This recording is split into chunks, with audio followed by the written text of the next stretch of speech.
Oli ku There is Still Hope channel y'essuubi. Kale yonna gy'osinzira okutulaba tukwagala nnyo ali mu ggwanga Uganda naawe ali emitala w'amayanja weebale kubanga ate otugobera. Eno bagiyita There is Still Hope TV tubeerayo kubanga ate ensonga tuziraba. Mukama tukwebaza olw'akawungezi k'olwaleero kitiibwa kyo n'amatendo mwe omuntu kufuga okuyita mu Kristo Yesu kumana Katonda omulamu. Amina. Kale makanisa geetegekera crossover. Noza nawe saa zino wategedde dda waawo ogenda okubeera ng'omalako omwaka obanga oyingira mu mwaka omujja 2026. Katonda ategese okuyita makanisa ge naye ne Sitaani naye ategese okuyita ate agalinga makanisa ge. Kakati olina okumanya wa watuufu gwe towulira wali bidongo ebiringa ebyogera ku Yesu n'olowooza nti weewo.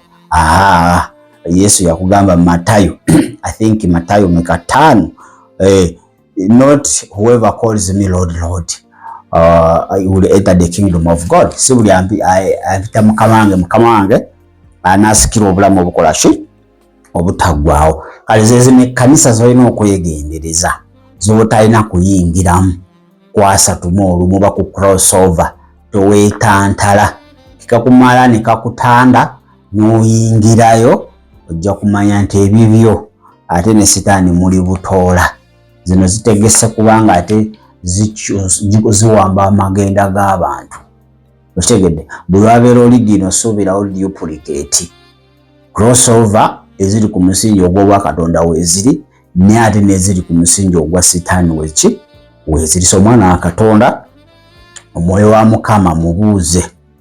Gwe tolaba wali mizindalo mingi we basinze kola decoration we basinze kuyita bayimbi gwe n'ogamba awo leka ngenda awo. Bayibuli egamba beera mugezigezi ate ng'obwana bw'emisota.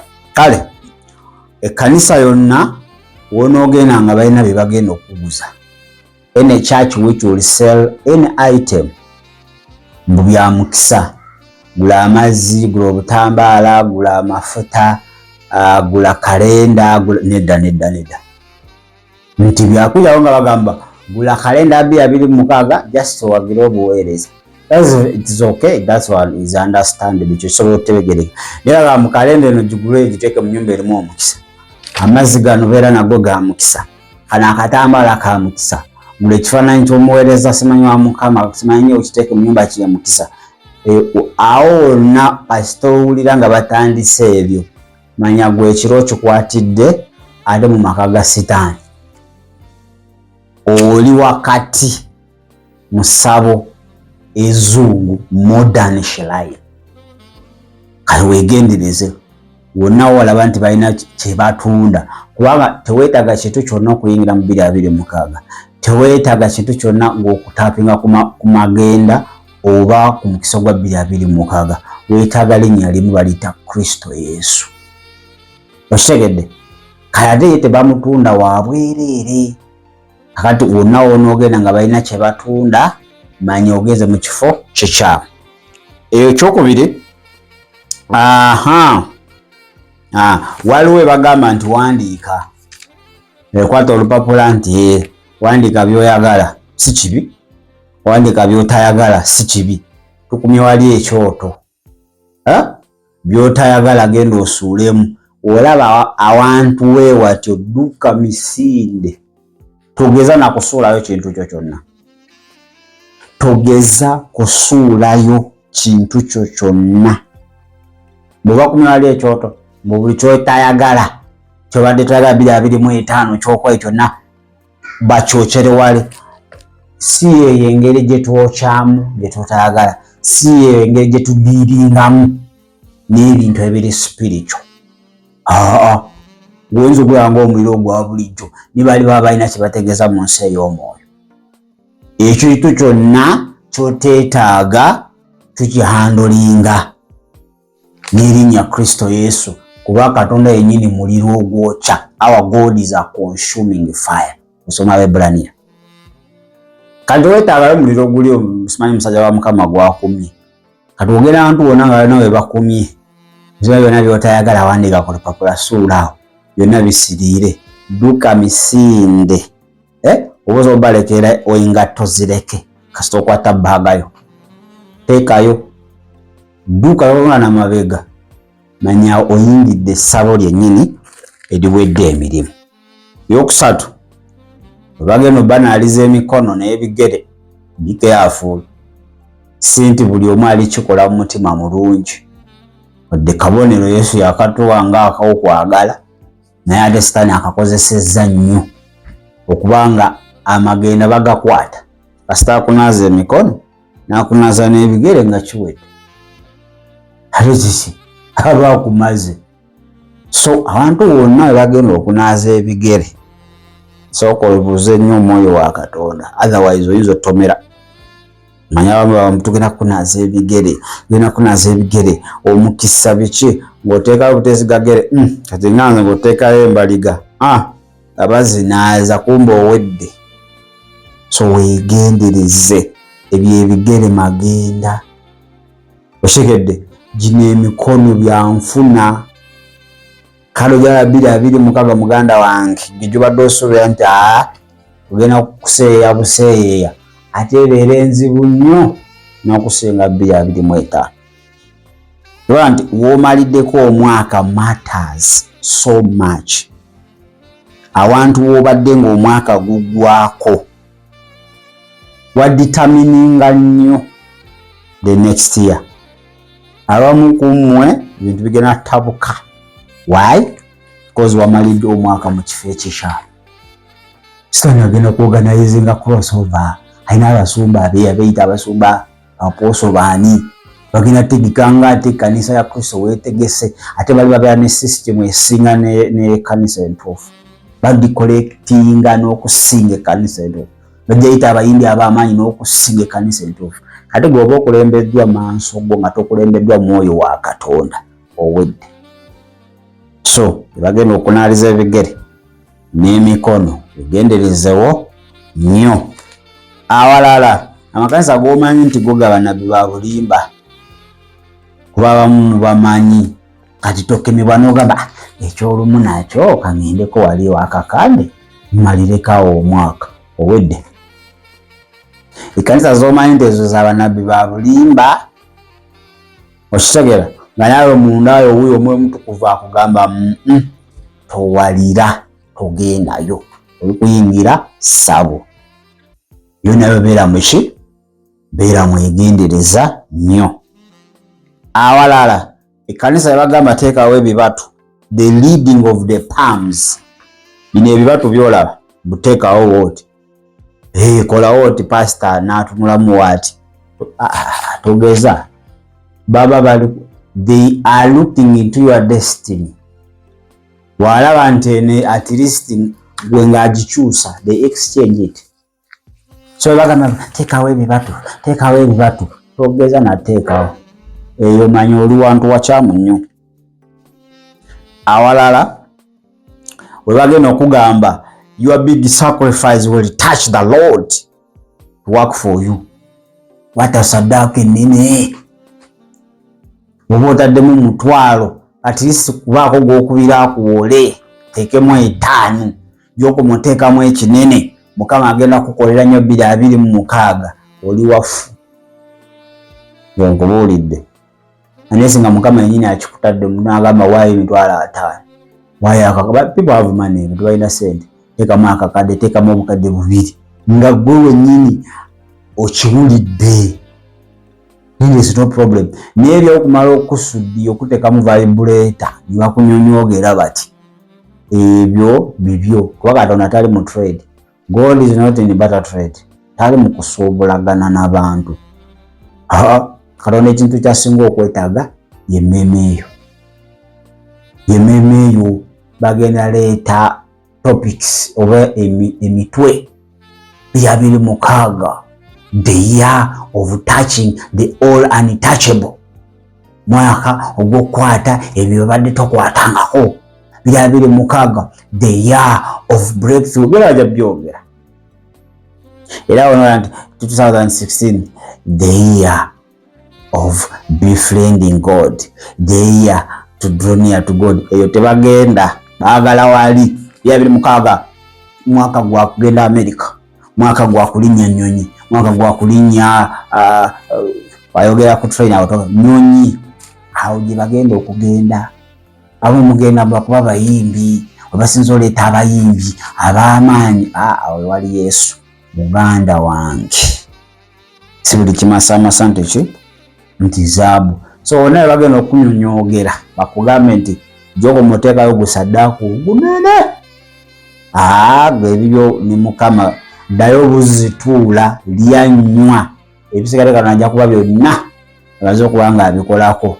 Muganda wange eyo totawaana kugenda. Okitegedde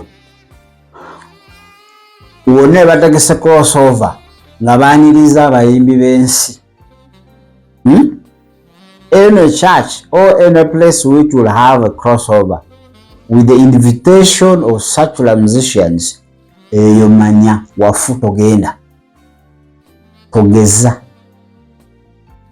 Togeza bali bayimbi b'ensi baba baleese nga be bagenda obambula. Sobera mwegendereza nnyo tomala gagabulayo mwaka woti wonna olaba omuyimbi w'ensi nga bamwaniriza wadde mbu yali ayimbi. Bayimbi b'ensi bwe bakuta abasumba obujega beyimbya mbu bugosepo akati mbu kati pasita omuyita wakayimba kali ke yayimba akagosipo naye ate wabajja abayambadde kiri ekifaananyi ky'ekituufu. Kati wonna olaba nga waliwo baaniriza abayimbi ab'ensi ogeza nagenda eyo. Kale ekirala wonna we bagenda okugabula emmere n'ebyokunywa weegendereze. Wonna we bagenda okugabula emmere n'ebyokulya nga bya bwereere weegendereze. Kubanga akakodi bannabyolimba bakakoleramu nnyo ne bakuwa spiritual poisonous food or drinks. Manye nti ogw'okulya gwasaani wasuula wammese mu kita jawuya nti bane bujja okulya n'okunywa tujja kuliira wamuwe ugambe ate kati olwo lunaku saving ekibiina eky'omutwalo bamaze osasula eyo wiiki. Era mwegendereza muganda wange okulya n'okunywa kulema tekuviiramu kubonaabonamu akaki mwaka mulamba. N'ekinaasembayo wonna we bategese naye nga baanirizaayo world big popular person nga ye mugenyi omukulu. Kiddamu wonna we bategese okuyita mu kiro naye ng'omugenyi omukulu si mwoyo mutukuvu wabula bafunyeyo businessman, bafunyeyo politician, bafunyeyo omuntu yenna gwe mumanyi nti nammwe ono si mukkiriza tannayatwa Kristo ate ne bamufuula omugenyi omukulu. Okubayita si kibi. You can invite politicians because ino season ya kalulu era n'oba tobayisa abamu bajja kwereeta. Kakati si kibi bajje bawulire enjiri naye ate tebeefuga lunaku oba tebeefuga kiro. Naye ate tebalina kubamu the guest of honor. Awo sisobola nakubigendawo. Omugenyi omukulu ye mwoyo mutukuvu, si politician, si business. So abantu bonna olabanga omugenyi omukulu w'ekyo ekiro oba w'eyo event wansi bafunyeyo omuntu omumanyifu ena sente ze oli wafu. Oliki? Oli wafu. Kkiriza Kristo abeera omulokozi era Mukama obulamu bugamba Yesu nkwebaza olw'okumanya kuno olw'okubikkulirwa kuno kiva kuwa obulamu bwange obeera omulokozi era Mukama waabo saasira obutali butuukirivu bwange mu Kristo Yesu omwana wa Katonda omulamu. Amina. Subscribe ngo like ngo sharing comment section yonzigule nawe tuweeyo obubonero obulala bw'omanyi ate tusobole okuba nga ate atweyongera. Akagambo join kali awo kakoneko buli kikola weereza oba olwongerayo. Kale banafu abali ku TikTok tubale tukugamba nti amakanisa agafaanaganako weegati togeza n'olinnyayo ku lunaku lwa 31 okuyita mu kiro. Zino ekkanisa togenda ezisooka ezigenda okubaako bizitunda simanyi kino kya mukisa, simanyi bingi, mafuta, buto, mazzi, njeyo, bifaananyi, togeza eyo kugendayo wafu. Awokubiri, ekkanisa yonna ekugamba wandiika by'otayagala nga wali ebbali bakumyewo ekyoto kyabwe kyaka, busuuba omwo ogeza n'ogendayo. Ekyokusatu, bwe bagenda okunaaliza emikono n'ebigere weegendereze nnyo, abamu baba bayoola magenda ga bannaabwe. Ekyokuna, ekkanisa gy'omanyi nti eno y'abannabbi ba bulimba, togezesa n'ogamba nti eri wala kati kamale gagenderako wano Mukama akebera mitima, owedde. Ekyokutaano, bwe bagamba oyanjuluza emikono, basome ebibatu byatuna mu bibatu waati aba atunuulidde magenda weegendereza. Ekyomukaaga, ekkanisa bwe bagenda okugamba your big sacrifice will touch God in 2026, teekamu oba olina mutwalo weewola endala. Katonda tagenda kukola because the big sacrifice gy'owaddeyo, awo nawo weegendereze togendayo. Ekyomusanvu, bwe baaniriza abayimbi b'ensi togendayo. Niwaba alina akayimba simanyi ka gospel, simanyi ayimbayo akayimba ka gospel awo bamwaniriza mu linnya lyako akayimba, agenda kugira mu kifaananyi kya Sachula, eyo togendayo. Ekyomwenda, bwe bagenda bagabula ebyokunywa n'ebyokulya nawe weegendereze. Bane mujje kulya tugalirako wamu n'okunywa, weegendereze naawo, ate oyinza okugwa ate mu kateebe. N'ekinaasembayo, bonna bwe bagenda okubanga guest of honor oba omukulu wa event eyo, omugenyi omukulu, nga baanirizaayo business man naye nga wansi. Omugenyi omukulu muntu wansi oba munnabyabufuzi awo wafu. Omugenyi omukulu kwolwo olunaku alina kubeera mwoyo mutukuvu, naawe mwalina okugenda mwoyo mutukuvu omugenyi omukulu, then gwogenda okuba nga tukola ki omusisinkana. Kale ndowooza kaneetoololemuko katono wenkomawo genda komawo n'omusumba waffe ate ow'olunaku olwaleero. Leero tukuleetedde mukyala tusiima byakoze. Nasatu mu olumu mugendeyo. Lunaku olwaleero tukuleetedde. Dakiika zijja kubeera 2, kaneetoolemu katono nkomewo. Shalom. Weebale kulaba There is Still Hope. Okumanya ebisingawo tukubire ku 0752 34 14 47 oba ku 0761 08 83 15. Osobola n'otufuna ku email eya tshitv74@gmail.com. Eno ye There is Still Hope, channel y'essuubi.